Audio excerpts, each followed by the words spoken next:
Boa noite. A Rede Bandeirantes de Rádio e Televisão começa agora ao vivo aqui do seu estúdio no Morumbi, em São Paulo, mais uma entrevista coletiva.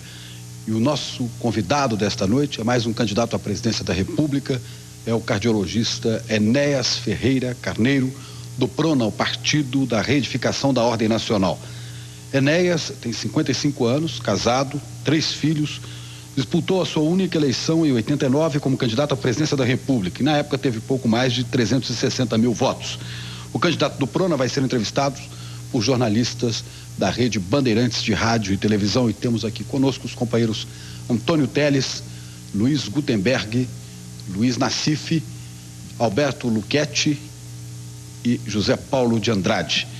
E para abrir o nosso debate de hoje, vamos ter também, havia me esquecido, a participação de representantes de entidades e instituições da sociedade, como o senhor Márcio Valente, que é coordenador do PNBE, o Pensamento Nacional das Bases Empresariais, Fernando Guzmão, da União Nacional dos Estudantes, Rubens Staffner, que é diretor de desenvolvimento do IBEF, que é o Instituto Brasileiro dos Executivos Financeiros, e Gisela Gorovitz, que é conselheira da Associação Brasileira das Mulheres de Carreira Jurídica. Os telespectadores também podem participar do nosso entrevista coletiva através do telefone 842-8000, 011 para quem está fora de São Paulo, 842-8000.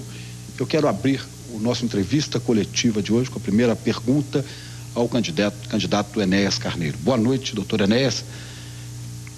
Não há nenhum indicativo nas pesquisas de todos os institutos, né, que o senhor vá ao segundo turno. Pouco antes de começar este programa, conversávamos aqui na Bandeirantes e o senhor dizia que tem absoluta convicção que vai para o segundo turno, que o senhor vai disputar a final dessa eleição.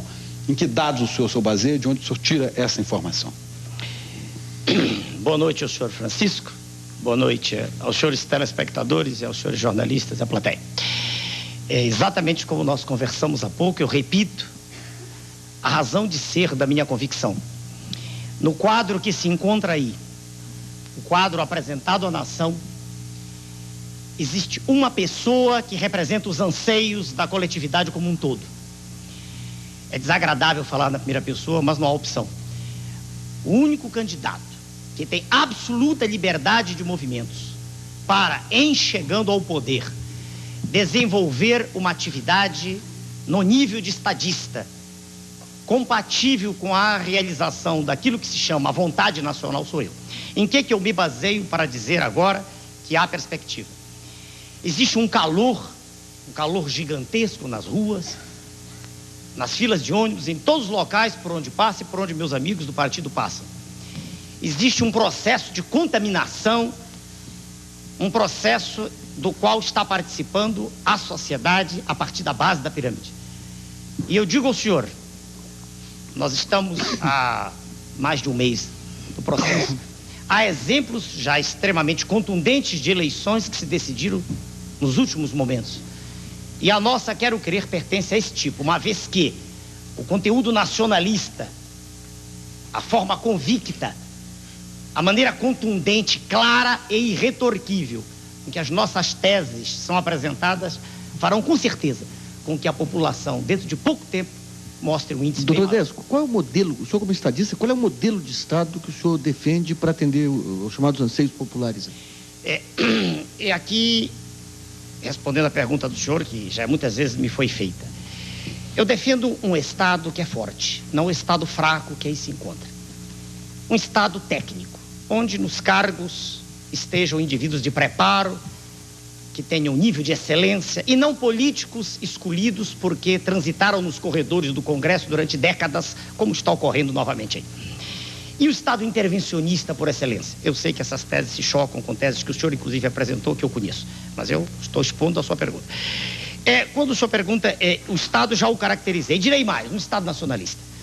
Um Estado que vai lutar para fazer com que um país rico como o nosso deixe de ser servo no cenário internacional.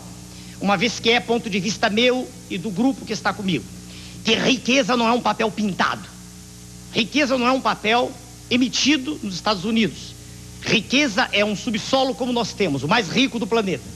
Riqueza é uma fonte de energia inesgotável que os países dos trópicos têm, como o nosso, Fonte essa que nos dá, em um dia de sol, o equivalente em energia a mais de 300 mil usinas de Itaipu.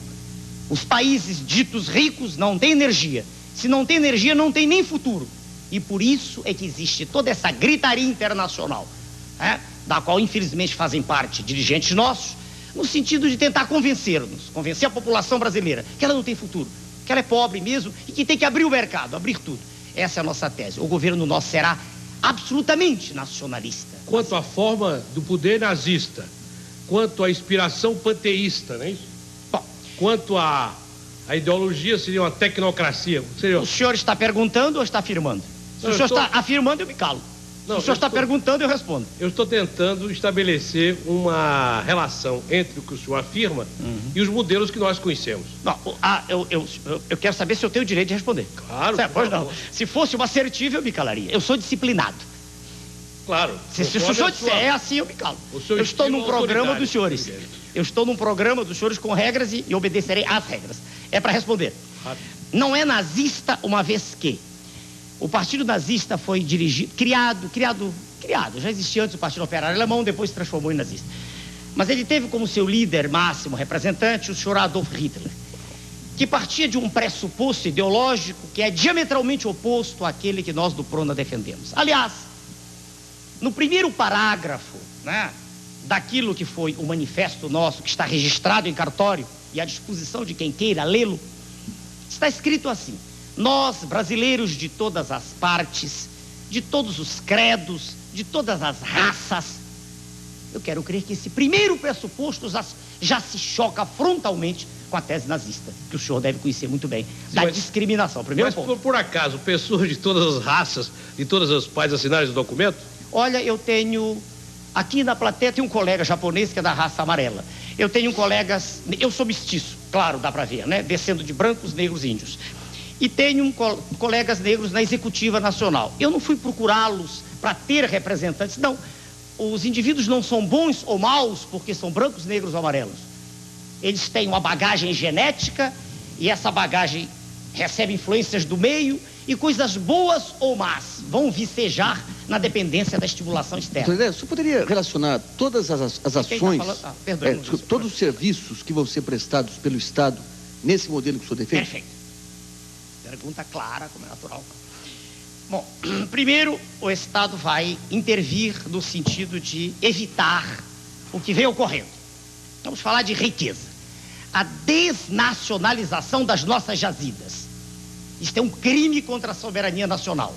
Minério não é commodity. Minério não é um bem renovável.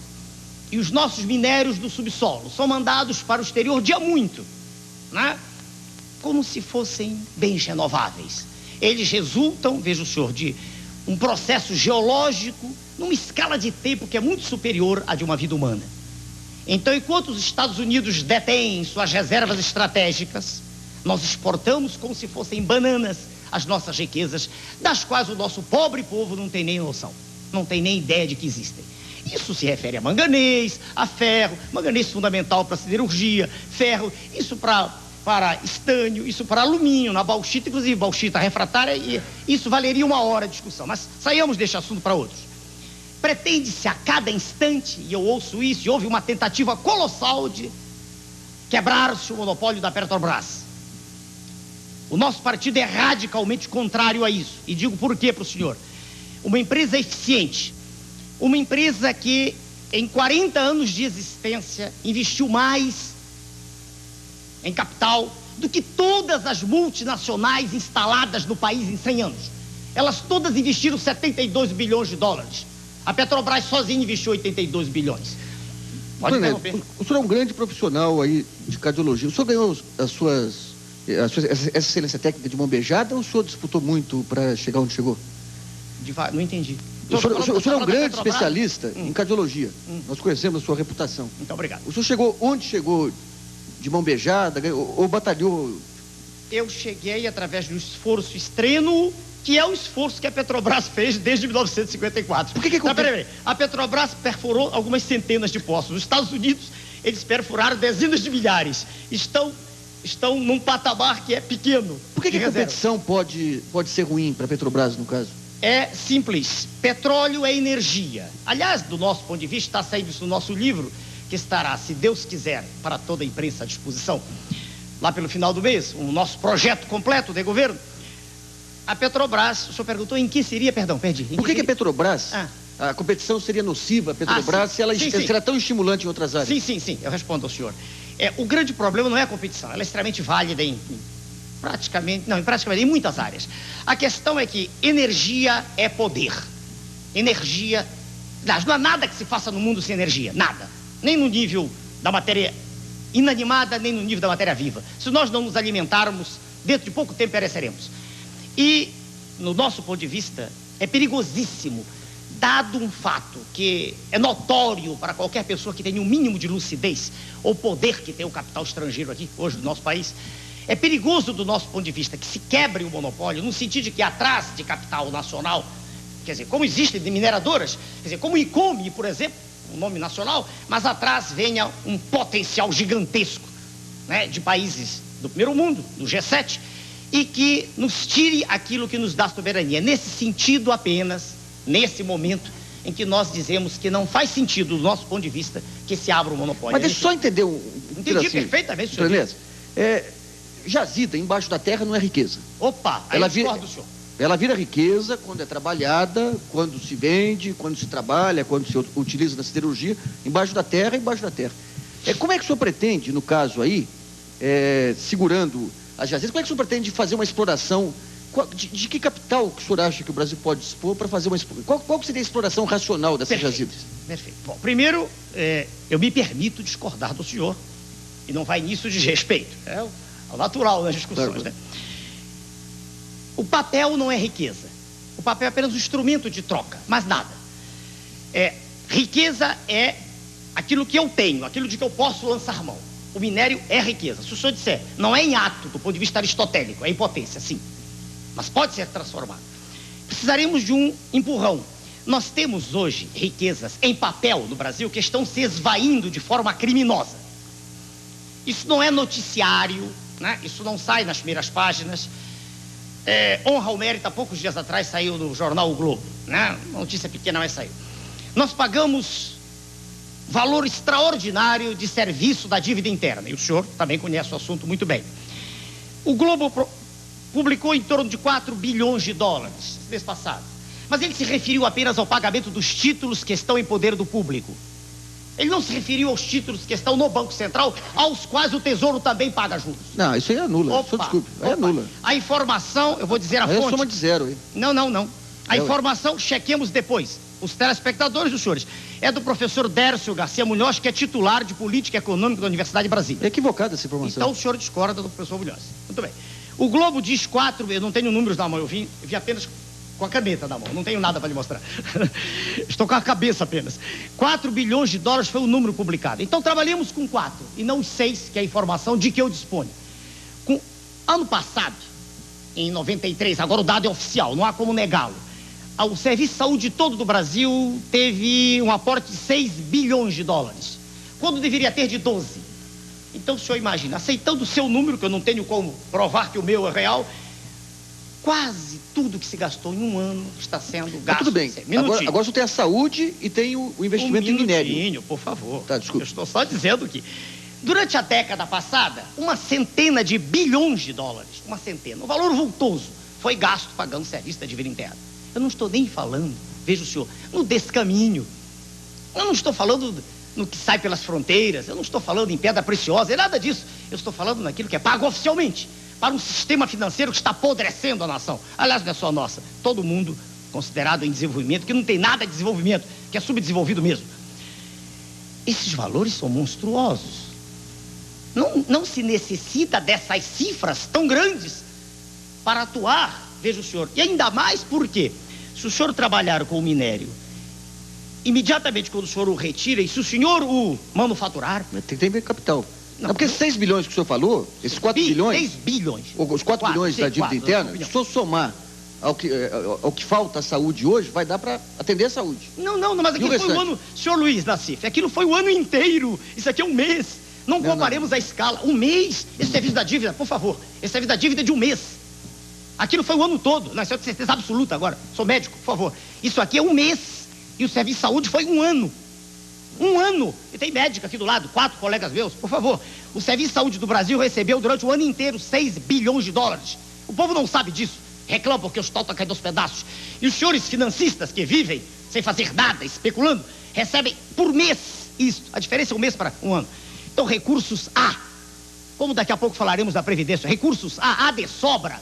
O que existe é toda uma farsa apresentada à nação, de modo ignominioso, dizendo que não há recursos. Eles existem. Eles aí estão, dependem apenas de vontade Doutor de usar. Enéas. Pois não? O doutor Márcio Valente, do Pensamento Nacional das Bases Empresariais, um empresário, tem uma pergunta para o senhor. Pois não.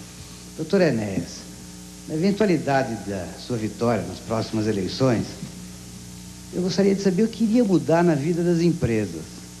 Elas pagariam mais impostos, pagariam menos impostos? Como é que elas conviveriam com os encargos sociais? Elas seriam parceiras do desenvolvimento no governo Enéas ou seriam vítimas? Excelente pergunta. No nosso projeto, que está ainda no computador, ainda não está na impressora. Embora nós estejamos a um mês da eleição. Não quer dizer nada. Isso não quer dizer nada. Se o senhor me perguntar o esforço que foi feito, porque nós não temos a máquina do governo trabalhando para nós, o esforço gigantesco que foi feito, o senhor entenderia que é prazo recorde isso ir para a população um mês antes. Ainda mais porque, se o senhor me perdoe, se o senhor me perdoa, né?